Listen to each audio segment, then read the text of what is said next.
It is now my pleasure to welcome on behalf of all the people in India, the man you've been waiting for, the President of the United States of America, Mr. Barack Obama.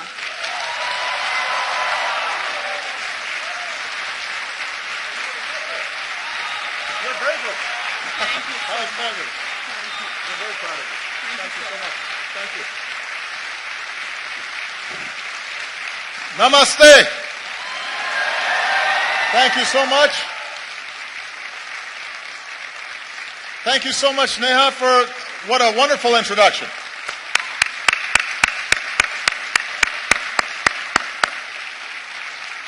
Everybody, please have a seat. Nothing fills me with more hope than when I hear incredible young people like Neha and all the outstanding work that she's doing on behalf of India's youth and for representing this nation's energy and its optimism and its idealism.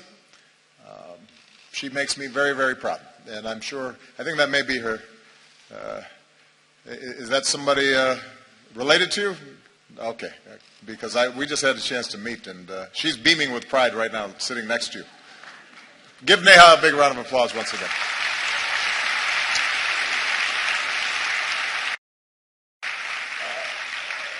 Distinguished guests, ladies and gentlemen, to all the students and young people who are here today, to the people of India watching and listening across this vast nation, I bring the friendship and the greetings of the American people. On behalf of myself and Michelle, thank you so much for welcoming us back to India. Bahut dhanyavad.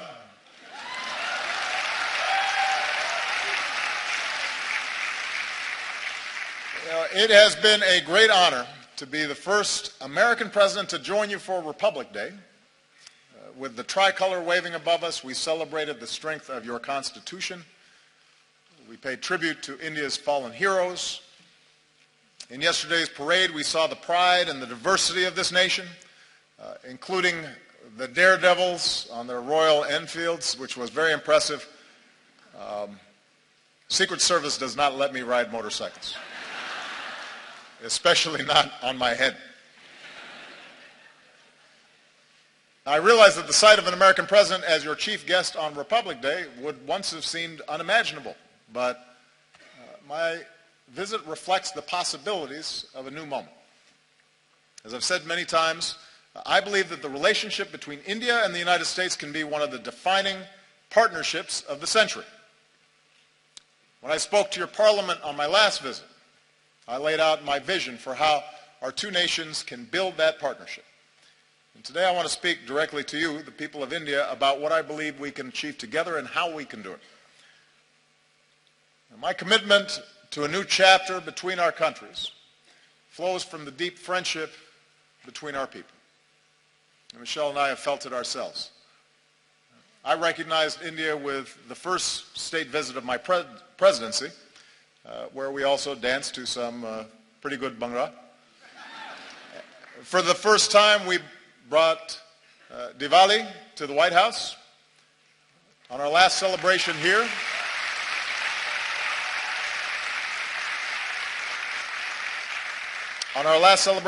we celebrated the Festival of Lights in Mumbai. We danced with some children. Unfortunately, we were not able to schedule any dancing this visit. Señorita, bude desho mein. You know what I mean.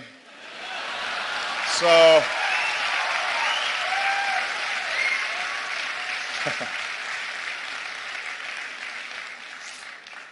everybody said, by the way, how much better a dancer Michelle was than me, which hurt my feelings a little bit. On a more personal level, India represents an intersection of two men who've always inspired me. When Reverend Dr. Martin Luther King Jr. was protesting racial segregation in the United States, he said that his guiding light was Mahatma Gandhi. When Dr. King came to India, he said that being here in Gandhi's land reaffirmed his conviction that in the struggle for justice and human dignity, the most potent weapon of all is nonviolent resistance. And those two great souls are why we can gather here today, Indians and Americans, equal and free. And there's another link that binds us. More than 100 years ago, America welcomed a son of India, Swami Vivekananda. And Swami Vivekananda helped bring Hinduism and yoga to our country. And he came to my hometown of Chicago. And there, at a great gathering of religious leaders, he spoke of his faith and the divinity in every soul and the purity of love.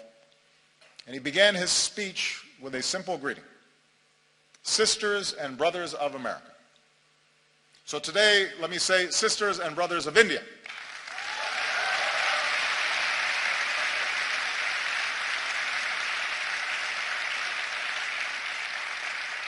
My confidence in what our nations can achieve together is rooted in the values that we share. For we may have our different histories and speak different languages. But when we look at each other, we see a reflection of ourselves. Having thrown off colonialism, we created constitutions that began with the three same words: we the people. As societies that celebrate knowledge and innovation, we transformed ourselves into high-tech hubs of the global economy. Together we unlock new discoveries, from the particles of creation to outer space. And we are among the few nations to have gone to both the moon and to Mars.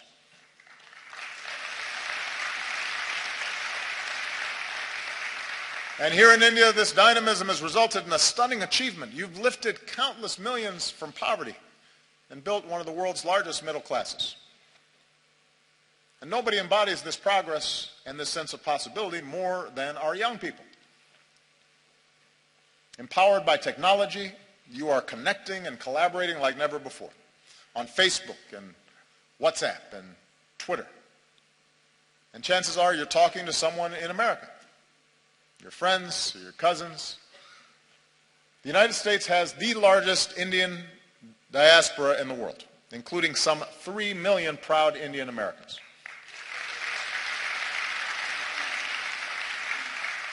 And they make America stronger, and they tie us together. Bonds of family and friendship that allow us to share in each other's success. So for all these reasons, India and the United States are not just natural partners. I believe America can be India's best partner. I believe that.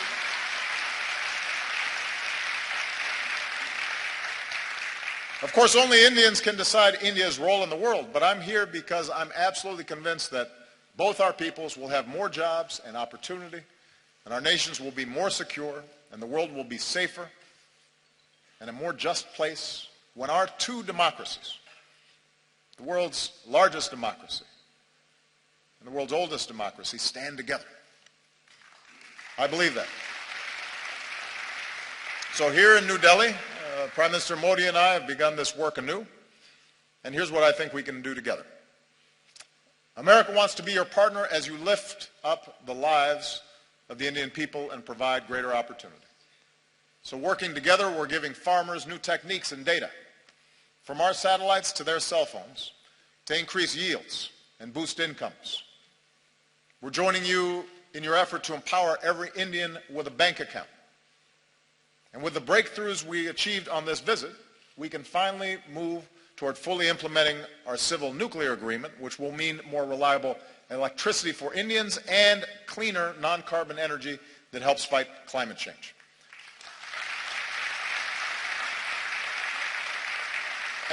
And I don't have to describe for you what more electricity means.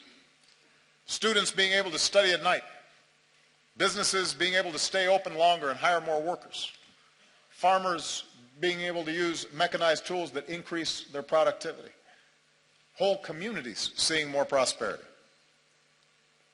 In recent years, India has lifted more people out of poverty than any other country. And now we have a historic opportunity, with India leading the way, to end the injustice of extreme poverty all around the world.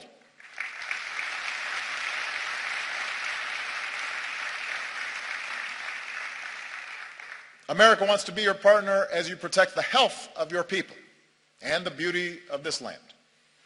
From the backwaters of Kerala to the banks of Ganga.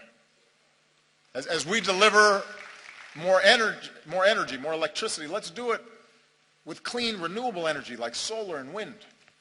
And let's put cleaner vehicles on the road and more filtration systems on farms and villages. Because every child should be able to drink clean water, and every child should be able to breathe clean air.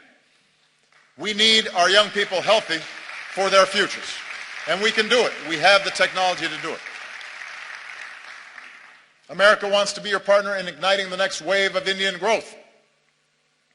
As India pursues more trade and investment, we want to be first in line. We're ready to join you in building new infrastructure, the roads and the airports, the ports, the bullet trains, to propel India into the future. We're ready to help design smart cities that serve citizens better, and we want to develop more advanced technologies with India as we do with our closest allies. We believe we can be even closer partners in ensuring our mutual security. Now, both our nations have known the anguish of terrorism, and we stand united in the defense of our people. And now we're deepening our defense cooperation against new challenges. The United States welcomes a greater role for India in the Asia-Pacific, where the freedom of navigation must be upheld and disputes must be resolved peacefully. And even as we acknowledge the world as it is, we must never stop working for the world as it should be, a world without nuclear weapons. That should be a goal for all of us.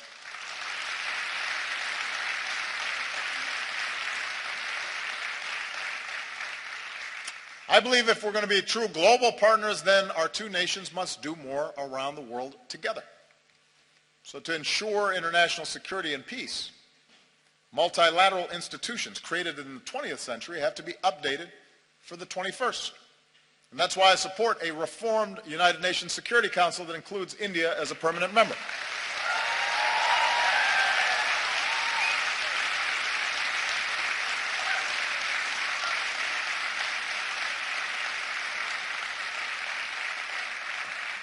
Of course, as I've said before, with power comes responsibility. In this region, India can play a positive role in helping countries forge a better future. From Burma to Sri Lanka, where today there's new hope for democracy. With your experience in elections, you can help other countries with theirs. With your expertise in science and medicine, India can do more around the world to fight disease and develop new vaccines, and help us end the moral outrage of even a single child dying from a preventable disease. Together, we can stand up against human trafficking and work to end the scourge of modern-day slavery.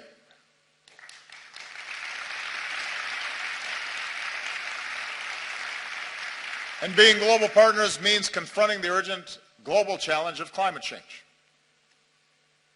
With rising seas, melting Himalayan glaciers, more unpredictable monsoons, cyclones getting stronger. Few countries will be more affected by a warmer planet than India. Now, the United States recognizes our part in creating this problem, so we're leading the global effort to combat it. And today I can say that America's carbon pollution is near its lowest level in almost 2 decades. I know the argument made by some that it's unfair for countries like the United States to ask developing nations and emerging economies like India to reduce your dependence on the same fossil fuels that help power our growth for more than a century. But here's the truth. Even if countries like the United States curb our emissions, if countries that are growing rapidly like India, with soaring energy needs, don't also embrace cleaner fuels, then we don't stand a chance against climate change. So we welcome India's ambitious targets for generating more clean energy. We'll continue to help India deal with the impacts of climate change, because you shouldn't have to bear that burden alone. And as we keep working for a strong global agreement on climate change, it's young people like you who have to speak up so we can protect this planet for your generation. I'll be gone when the worst effects happen. It's your generation and your children that are going to be impacted. And that's why it's urgent that we begin this work right now. Development that lifts up the lives and health of our people, trade and economic partnerships that reduce poverty and create opportunity, leadership in the world that defends our security and advances human dignity and protects our planet. That's what I believe India and America can do together. So with the rest of my time, I want to discuss how we can do it. Because in big and diverse societies like ours, progress ultimately depends on something more basic, and that is how we see each other. And we know from experience what makes nations strong. Neha, I think, did a great job of describing the essence of what's important here. We are strongest when we see the inherent dignity in every human being.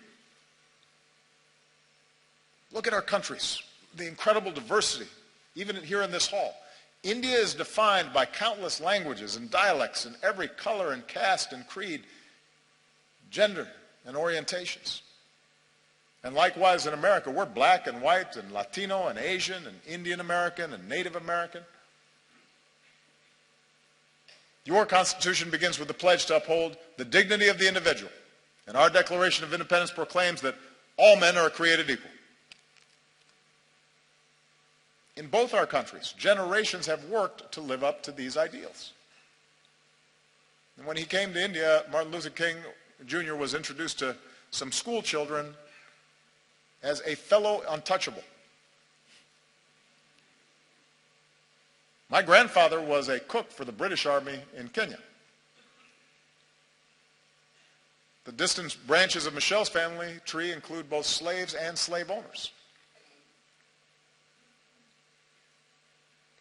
When we were born, people who looked like us still couldn't vote in some parts of the country.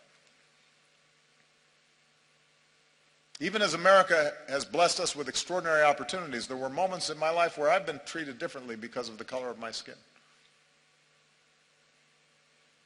Many countries, including the United States, grapple with questions of identity and inequality and how we treat each other, people who are different than us, how we deal with diversity of beliefs and of faiths. And right now, in crowded neighborhoods not far from here, a man is driving an auto rickshaw or washing somebody else's clothes or doing the hard work no one else will do. And a woman is cleaning somebody else's house. And a young man is on a bicycle delivering lunch. A little girl is hauling a heavy bucket of water. And I believe their dreams, their hopes, are just as important, just as beautiful, just as worthy as ours. And so even as we live in a world of terrible inequality, we're also proud to live in countries where even the grandson of a cook can become president, or even a Dalit can help write a constitution, and even a tea seller can become prime minister.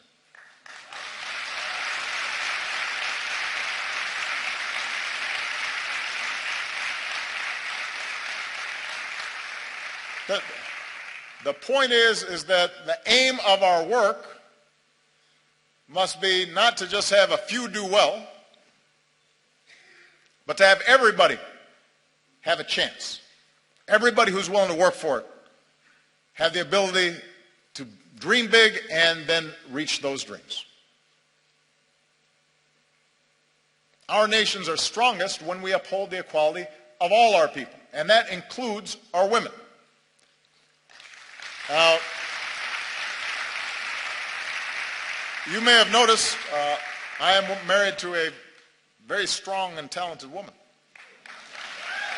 Michelle is not afraid to speak her mind or tell me when I'm wrong, which happens frequently. And we have two beautiful daughters, so I'm surrounded by smart, strong women. And in raising our girls, we've tried to instill in them basic values. A sense of compassion for others and respect for themselves and the confidence that they can go as far as their imaginations and abilities will carry them. And as part of Michelle's work as First Lady, she's met with women and girls around the world, including here in India, to let them know that America believes in them too. In the United States, we're still working to make sure that women and girls have all the opportunities they deserve and that they're treated equally.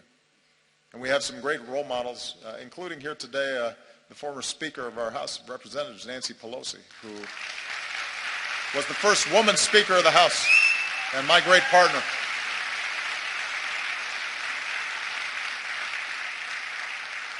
And here in India, it's the wives and the mothers who so often hold families and communities together. Indian women have shown that they can succeed in every field, including government, where many of your leaders are women. And the young women who are here today are part of a new generation that is making your voice heard and standing up and determined to play your part in India's progress. And here's what we know. We know from experience that nations are more successful when their women are successful. When girls go to school, this is one of the most direct measures of whether a nation is going to develop effectively is how it treats its women. When a girl goes to school, it doesn't just open up her young mind, it benefits all of us because maybe someday she'll start her own business or invent a new technology or cure a disease. And when women are able to work, families are healthier and communities are wealthier and entire countries are more prosperous. And when young women are educated, then their children are going to be well educated and have more opportunity.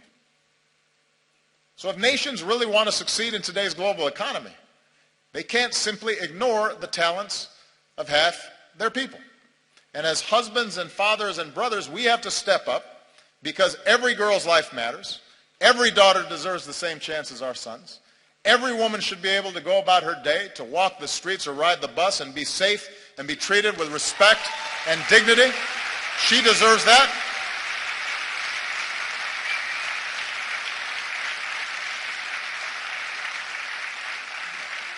And one of the favorite things about this trip for me has been to see all these incredible Indian women in the armed forces, including the person who commanded the guard that greeted me when I arrived. It's remarkable, and it's a sign of great strength and great progress. Our nations are strongest when we see that we are all God's children, all equal in His eyes and worthy of His love. Across our two great countries, we have Hindus and Muslims, Christians and Sikhs and Jews and Buddhists and Jains and so many faiths. And we remember the wisdom of Gandhiji, who said, "For me, the different religions are beautiful flowers from the same garden, or they are branches of the same majestic tree." Branches of the same majestic tree. Our freedom of religion is written into our founding documents. It's part of America's very first amendment. Your Article 25 says that all people are equally entitled to freedom of conscience and the right freely to profess, practice, and propagate religion.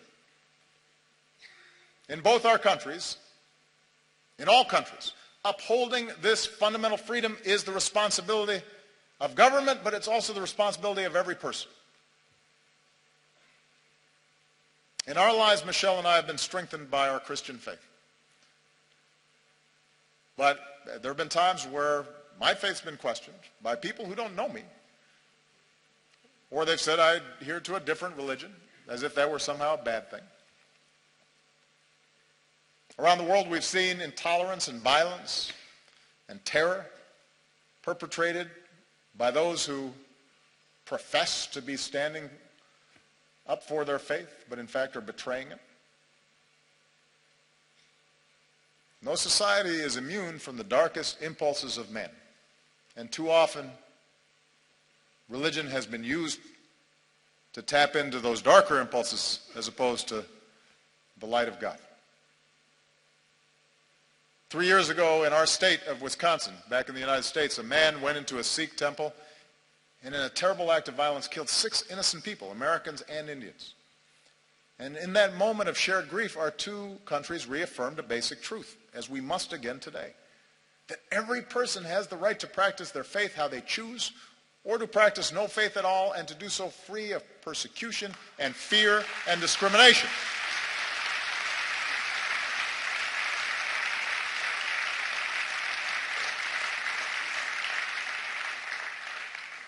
The peace we seek in the world begins in human hearts. And it finds its glorious expression when we look beyond any differences in religion or tribe and rejoice in the beauty of every soul. And nowhere is that more important than India. Nowhere is it going to be more necessary for that foundational value to be upheld. India will succeed so long as it is not splintered along the lines of religious faith, so long as it's not splintered along any lines and is unified as one nation. And it's when all Indians, whatever your faith, go to the movies and applaud actors like Shah Rukh Khan, and when you celebrate athletes like Milkha Singh or Mary Kom, and every Indian can take pride in the courage of a humanitarian who liberates boys and girls from forced labor and exploitation, who's here today, Kailash Satyarthi, our most recent winner of the Nobel Prize for Peace.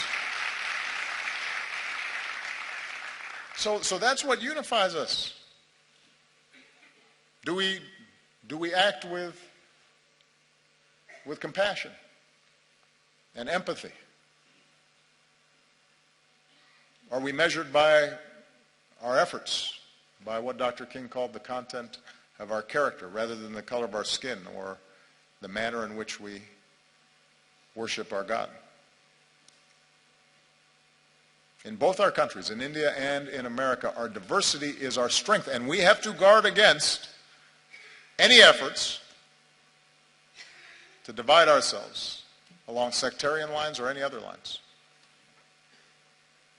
And if we do that well, if America shows itself as an example of its diversity and yet the capacity to live together and work together in common effort, in common purpose, if India, as massive as it is, with so much diversity, so many differences, is able to continually affirm its democracy, that is an example for every other country on earth.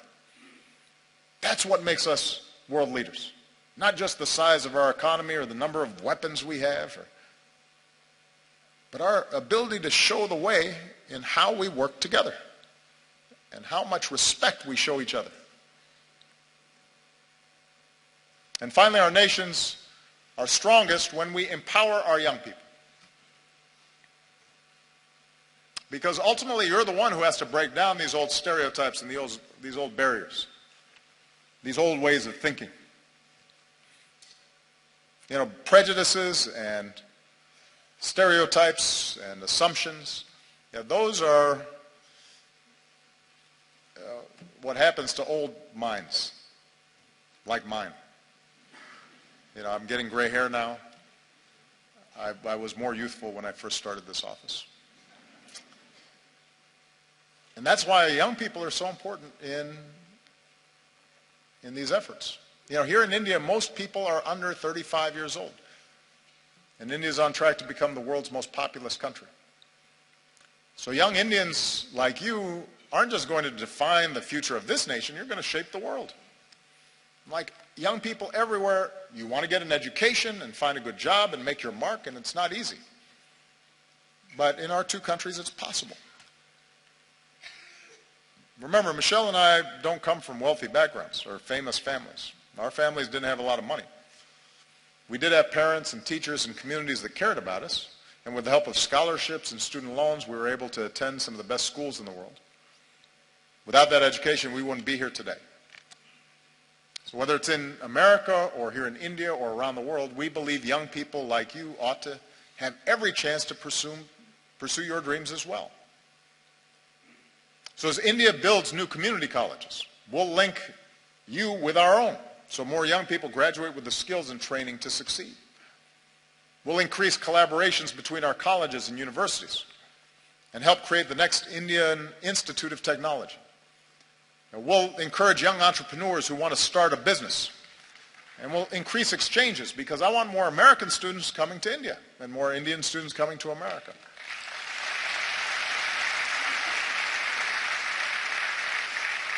And that way we can learn from each other and we can go further. Because one other thing we have in common, Indians and Americans are some of the hardest working people on earth. And I've seen that. Michelle and I have seen that in a family here in India. I just want to tell you a quick story. On our last visit here, we visited Humayun's tomb. And while we were there, we met some of the laborers who are the backbone of this nation's progress. We met their children and their families as well. And some wonderful young children with bright smiles, sparks in their eyes. And one of the children we met was a boy named Vishal. And today Vishal is 16 years old, and he and his family live in South Delhi in the village of Murbun. This is Vishal. And his mother works hard in their modest home, and his sister is now in university. She wants to become a teacher. His brother is a construction worker earning his daily wage. And his father works as a stone layer farther away, but sends home what little he makes so Vishal can go to school. And Vishal loves math, and mostly he studies. And when he's not studying, he likes watching Kubudi. And he dreams of someday joining the Indian Armed Forces. And we're grateful that Vishal and his family joined us today. We're very proud of him because he's an example of the talent that's here. And then Vishal's dreams are as important as Malia and Sasha's dreams, our daughters. And we want him to have the same opportunities. Sisters and brothers of India. Now, we are not perfect countries, and we've known tragedy and we've known triumph. We're home to glittering skyscrapers, but also terrible poverty, and new wealth, but also rising inequality. We have many challenges in front of us. But the reason I stand here today, and I'm so optimistic about our future together, is that despite our imperfections, our two nations possess the keys to progress in the century ahead. We vote in free elections. We work and we build and we innovate. We lift up the least among us. We reach for heights previous generations could not even imagine.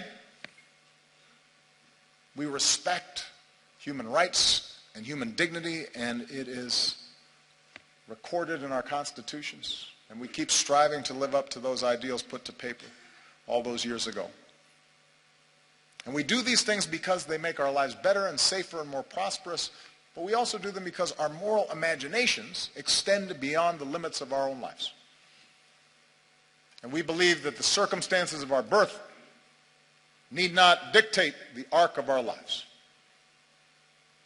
We believe in the father working far from home, sending money back so his family might have a better life.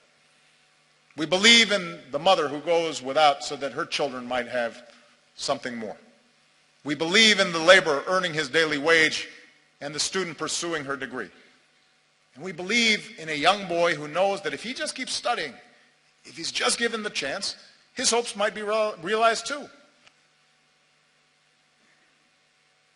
We are all beautiful flowers from the same garden, branches of the same majestic tree. And I'm the first American president to come to your country twice, but I predict I will not be the last, because as Americans, we believe in the promise of India. We believe in the people of India. We are proud to be your friend. We are proud to be your partner as you build the country of your dreams. Jai Hind. Thank you. Go ahead.